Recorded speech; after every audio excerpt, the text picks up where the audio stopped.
Tiyak na matutuwa ang fans ni Bel Mariano dahil magsisimula na siya ng shooting ng kanyang bagong pelikula next week. We're gonna start to shoot the movie and I'm so excited. Revelasyon ni Bel sa naganap na launch event ng isang ultra fast fashion brand.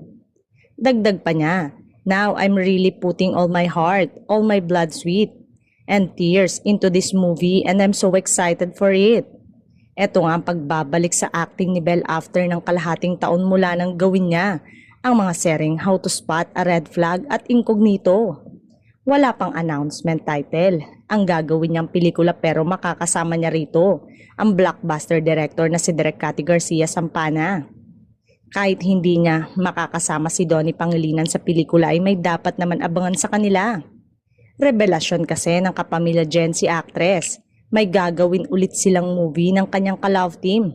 In short, hindi bubuwagin ang kanilang tambalan kagaya nga ng napapabalita online tungkol sa love team na paghihiwalay na di umano.